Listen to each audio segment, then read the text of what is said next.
긴 이야기 들어주셔서 감사합니다. 저는 다음 영상에서 더 깊이 있는 주제로 다시 찾아뵙겠습니다.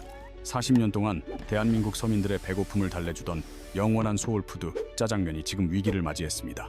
국민 음식이라 불리던 짜장면 한 그릇이 이제는 소비자들에게 깊은 배신감과 실망감만을 안겨주고 있습니다. 가격은 직장인 점심값 한도를 훌쩍 넘겨버렸는데 맛은 집에서 끓인 라면만도 못하다는 혹평이 쏟아집니다. 숫자는 거짓말을 하지 않습니다. 2025년 서울 지역 짜장면 평균 가격은 심리적 저지선인 7,500원을 돌파했습니다. 불과 10년 전 4,500원이면 푸짐하게 먹던 시절과 비교하면 무려 65%나 폭등한 충격적인 수치입니다. 같은 기간 소비자 물가가 약 23% 오른 것과 비교해보면 짜장면 값만 유독 비정상적으로 치솟았습니다. 인터넷 커뮤니티에는 이 돈 내고 이 맛을 봐야 하냐는 소비자들의 분노 섞인 성토가 연일 이어집니다. 문제는 단순히 가격 상승이 아닙니다. 지불한 비용 대비 만족도가 바닥을 치고 있다는 가성비의 붕괴가 핵심입니다. 이사 가는 날 신문지를 깔고 온 가족이 둘러앉아 먹던 그 꿀맛 같던 추억의 짜장면은 이제 없습니다. 지금 배달 앱을 켜면 짜장면 7,000원에 배달비 3,000원이 붙어 한 그릇에 10,000원이 넘는 시대가 되었습니다. 큰 돈을 내고 받았지만 퉁퉁 불어터진 면발과 차갑게 식어버린 소스는 우리의 추억마저 싸늘하게 식게 만듭니다. 비싼 돈을 내고 맛없는 음식을 먹는 경험이 반복되면서 소비자는 짜장면이라는 음식 자체를 외면하기 시작했습니다. 이런 배신감은 가게의 풍경마저 완전히 바꿔놓았습니다. 점심시간 12시 동네 중국집 문을 열어봅니다. 가장 붐벼야 할 시간임에도 홀에는 손님이 단 한 명도 없는 기이하고 적막한 광경이 펼쳐집니다. 깨끗하게 정돈된 테이블 위에는 먼지만 쌓여가고 사람의 온기는 찾아볼 수 없는 유령 식당이 되었습니다. 하지만 주방 쪽에서는 웍 돌아가는 소리와 불이 치솟는 소리가 요란하게 들려오며 전쟁터를 방불케 합니다. 텅 빈 홀을 뒤로 한 채 사장님은 땀을 뻘뻘 흘리며 쉴 새 없이 요리를 만들어내고 있습니다. 카운터 위 스마트폰에서는 배달 주문 알림음이 폭죽처럼 터지며 이 요리가 누구를 위한 것인지 말해줍니다. 홀 영업은 사실상 사망했고 중국집은 오직 배달만을 위한 폐쇄적인 공장형 주방으로 전락해버렸습니다. 손님은 방에 갇히고 사장님은 주방에 갇힌 이 단절된 구조 속에서 40년 상권은 조용히 무너져 내리고 있습니다. 사장님들도 이런 상황이 답답하지만 배달앱이 지배하는 이 기형적인 경제 구조 속에서는 선택의 여지가 없습니다. 이것은 마치 플랫폼이 영주처럼 군림하고 자영업자가 소장망처럼 조공을 바치는 플랫폼 봉건제와 다를 바 없습니다. 하루 매출 80만 원을 찍어도 각종 수수료를 떼고 나면 정작 사장님 손에 남는 돈은 고작 5만 원인 경우가 허다합니다. 계산기를 두들겨 보면 기가 막힙니다. 짜장면 한 그릇 값 7,500원이 온전히 사장님의 몫이 아니기 때문입니다. 배달의 민족이나 쿠팡이츠 같은 플랫폼은 매출 구간에 따라 적게는 2%에서 많게는 9.8%까지 중개 수수료를 떼어갑니다. 여기에 눈에 보이지 않는 광고비와 가게가 부담해야 하는 배달비까지 합치면 상황은 더욱 심각해집니다. 서울시 조사 결과 자영업자가 플랫폼에 지불하는 총비용은 주문 금액의 무려 30%에서 40%에 달한다고 합니다. 7,500원짜리 짜장면 한 그릇을 팔면 앉은 자리에서 3,000원이 플랫폼과 배달비로 순식간에 증발하는 셈입니다. 엎친 데 덮친 격으로 짜장면의 주재료인 양파, 밀가루, 식용유 가격까지 천정부지로 치솟았습니다.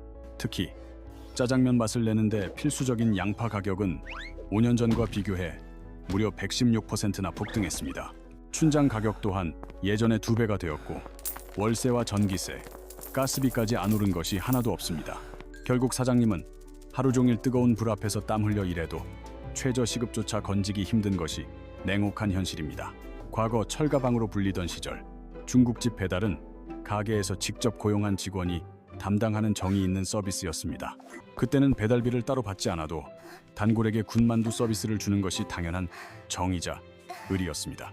서로 얼굴을 아는 사이였고 그릇을 찾으러 가서 빈 그릇에 담긴 잘 먹었습니다 라는 쪽지를 보며 웃음 짓기도 했습니다. 하지만 플랫폼 시대의 무료 배달은 소비자에겐 혜택일지 몰라도 사장님에게는 살을 깎아내는 고통입니다. 앱이 중간에서 수수료를 챙기고 배달 라이더에게 건당 3,000원 안팎의 비용을 사장님이 대신 지불해야 하기 때문입니다.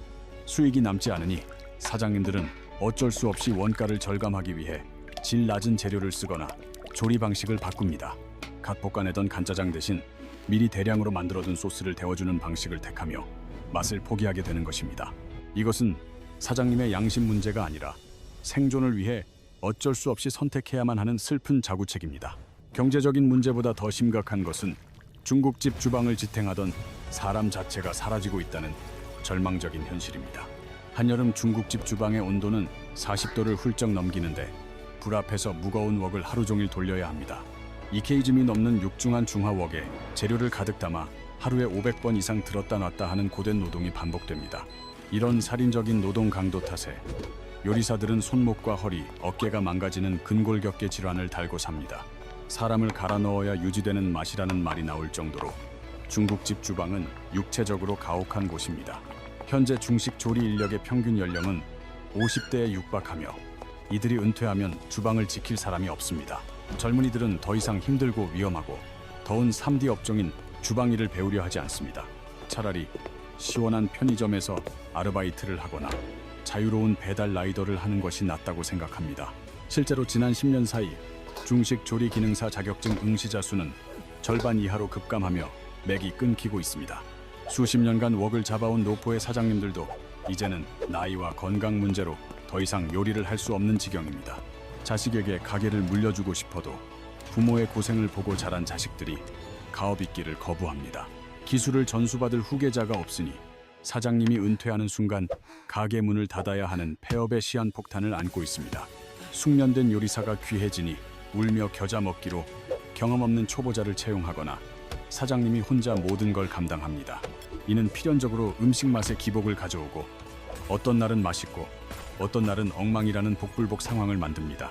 일관성 없는 맛은 손님의 신뢰를 무너뜨리는 가장 빠른 지름길이며 한 번 떠난 손님은 다시 돌아오지 않습니다. 2024년 대한민국 자영업 폐업자 수는 사상 처음으로 100만 명을 넘어섰고 그중 음식업의 비중이 가장 높습니다. 중국집 역시 맛의 변질, 플랫폼의 착취, 그리고 인력난이라는 거대한 삼각파도에 휩쓸려 무너지고 있습니다. 그런데 이렇게 전통적인 중국집들이 고전하는 사이 소비자들은 아주 냉정하고 빠르게 새로운 대안을 찾아냈습니다. 바로 마트 냉동 코너에 진열된 가정 간편식, 즉 HMR 홈, 밀 리플레이스먼트 제품들입니다. 배달시켜 먹느니 차라리 냉동 짜장면을 먹겠다는 소비자가 늘어나고 있는 믿기 힘든 역전 현상이 벌어지고 있습니다. 냉동식품 기술은 과거와 비교할 수 없을 정도로 비약적인 발전을 이뤘고 공장에서 만든 짜장면이 웬만한 가게보다 낫다는 평가를 받습니다. 영하 40도 이하에서 순식간에 얼리는 급속 냉동 기술은 식재료의 세포 파괴를 최소화해 간 만든 식감을 그대로 보존합니다. 반면 배달 짜장면은 조리 후 오토바이에 실려오는 30분에서 1시간 동안 면은 퉁퉁 불고 소스는 식어버립니다.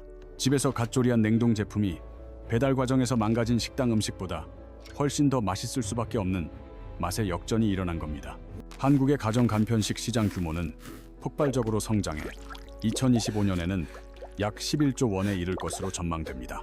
이미 일본에서는 편의점 냉동 라멘이 동네 라멘집의 맛을 뛰어넘으며 외식 시장을 잠식한 사례가 있습니다.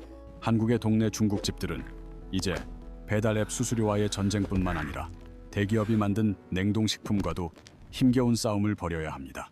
공장에서 대량 생산하여 단가를 낮춘 대기업 제품과의 가격 경쟁은 애초에 계란으로 바위치기나 다름없습니다. 맛이라도 압도적이어야 하는데 불어 터진 면발로는 갓 해동한 쫄깃한 냉동 면발을 이길 재간이 없습니다. 냉정한 소비자들은 맛없는 0원짜리 배달 음식보다 확실하게 맛있는 5영원짜리 냉동식품을 선택합니다. 그렇다면 40년 전통의 중국집 상권은 이대로 소멸할 수밖에 없는 것일까요? 절망 속에서 새로운 기술이 등장했습니다. 인력난과 맛의 품질 문제를 한 번에 해결할 구원투수로 조리 로봇이 주방의 새로운 주인으로 떠오르고 있습니다. 삼성, LG, 두산 같은 대기업부터 스타트업까지 앞다퉈 로봇 시장에 뛰어들며 주방 자동화 시대가 열렸습니다. 사람이 아닌 기계팔이 웍을 잡고 입력된 레시피대로 정확하게 재료를 투입하고 볶아내는 세상이 온 것입니다. 로봇은 유명 셰프의 웍질 기술을 그대로 학습해 1시간에 120인분 이상을 볶아내면서도 불맛을 완벽하게 재현합니다. 로봇의 가장 큰 장점은 인간과 달리 지치지 않는다는 점입니다. 하루 종일 웍을 돌려도 불평 한마디 없습니다. 또한 기분이나 컨디션에 따라 맛이 달라지는 사람과 달리 로봇은 언제나 오차 없는 균일한 맛을 보장합니다. 비용 면에서도 효율적인데 사람 한 명을 고용하는 월급보다 로봇 한 대를 리스하는 비용이 훨씬 저렴합니다.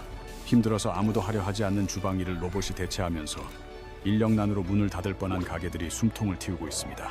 사람의 손맛이 사라진 주방에서 오히려 맛이 더 좋아지는 이 아이러니한 상황이 바로 중국집의 미래가 되고 있습니다. 삼성, LG, 두산 같은 대기업부터 스타트업까지 앞다퉈 조리 로봇 시장에 뛰어들며 주방의 풍경을 바꾸고 있습니다. 쿡봇 셰프 같은 로봇은 한식, 중식, 일식 등 100여 종의 레시피를 탑재해 척척 요리를 만들어냅니다. 특수 코팅된 회전웍을 장착한 로봇은 사람이 흉내낼 수 없는 속도로 시간당 120인분을 볶아냅니다. 유명 셰프의 웍질 영상을 3년개 이상 분석하고 학습하여 로봇이 만든 요리에서도 불맛이 난다는 평가를 받습니다. 물론 아직 초기 단계라 설치 비용이 비싸 영세한 동네 중국집이 당장 도입하기에는 장벽이 높은 것이 사실입니다. 또한 그날그날의 재료 상태나 미묘한 불 조절 같은 인간 셰프만의 섬세한 감각까지는 완벽히 따라잡지 못했습니다. 하지만 이미 치킨 프랜차이즈나 학교 급식소에서는 튀김 로봇과 국탕 로봇이 사람의 힘든 노동을 대신하고 있습니다. 역설적이게도 사람의 땀방울이 사라진 주방에서 음식의 맛은 기계의 정밀함 덕분에 더욱 균일해지고 있습니다. 정성이라는 모호한 단어 대신 데이터가 요리를 만드는 시대. 이것이 우리가 마주할 새로운 미식의 세계입니다. 기술이 전통을 밀어내는 과정은 언제나 불편함을 동반하지만 거스를 수 없는 거대한 시대적 흐름임은 분명합니다. 결국 중국집의 몰락은 맛의 변화, 플랫폼의 수수료 착취, 인력 구조의 붕괴가 복합적으로 얽힌 결과입니다. 여기에 HMR이라는 강력한 대체제와 조리 로봇이라는 새로운 기술이 등장하며 변화의 속도를 가속화했습니다. 앞으로 중식 시장은 중간지대가 사라지고 양극단만 살아남는 양극화 현상이 뚜렷해질 것입니다. 한쪽에는 숙련된 셰프가 최상급 재료로 직접 웍을 잡는 초고가 프리미엄 다이닝만이 살아남을 것입니다. 한 끼에 5만 원, 10만 원을 지불하더라도 셰프의 기술과 철학을 소비하려는 미식가들을 위한 공간입니다. 반대쪽에는 키오스크로 주문하고 로봇이 조리하여 인건비를 극한으로 줄인 초저가 자동화 매장이 들어설 것입니다. 이곳은 맛의 예술보다는 빠르고 저렴하게 한 끼를 해결하려는 실속형 소비자들의 니즈를 충족시킬 것입니다. 가장 큰 비극은 바로 그 사이에 존재하던 우리가 사랑했던 평범한 동네 중국집이 설 자리가 없다는 것입니다. 비싸지도 싸지도 않고 특별하지도 나쁘지도 않았던 그 친근한 중간지대의 식당들이 멸종 위기에 처했습니다. 어릴 적 졸업식 날 가족과 함께 가던 그 중국집, 이삿날 신문지를 깔고 먹던 그 짜장면의 기억이 사라지고 있습니다. 이것은 단순한 폐업의 문제가 아니라 우리 삶의 한 페이지를 장식했던 한 시대가 막을 내리는 역사적 순간입니다. 우리가 사랑했고 위로받았던 그 정겨운 동네 중국집은 이제 서서히 역사책 속의 한 장면으로 사라지고 있습니다. 슬프고 아쉬운 일이지만 변화하는 시장과 소비자의 냉정한 선택 앞에서 거스를 수 없는 시대의 흐름이기도 합니다. 변화에 적응하여 진화하는 곳은 살아남을 것이고 과거에 머무르는 곳은 도태된다는 차가운 시장 논리가 지배합니다. 다만 우리가 할 수 있는 유일한 일은 아직 우리 곁에 남아있는 진짜 가게들을 기억하고 찾아가는 것입니다. 주방장이 직접 뜨거운 불 앞에서 웍을 잡고 주문과 동시에 정성껏 볶아내는 그 귀한 가게들 말입니다. 여러분의 동네에도 그런 고집스러운 장인 정신을 가진 중국집이 아직 굳건히 자리를 지키고 있나요? 만약 있다면 더 늦기 전에, 그 가게가 문을 닫아버리기 전에 한 번이라도 더 찾아가 보는 건 어떨까요? 오늘 우리는 중국집의 몰락이라는 현상 뒤에 숨겨진 구조적인 원인들을 하나하나 짚어보았습니다.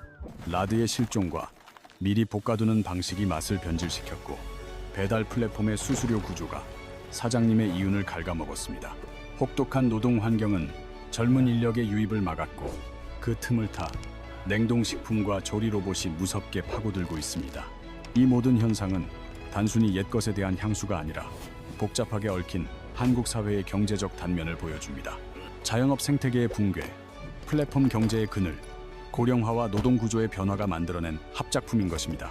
중국집은 가장 상징적인 사례일 뿐, 이와 비슷한 위기는 우리 주변의 다른 업종에서도 이미 진행 중입니다.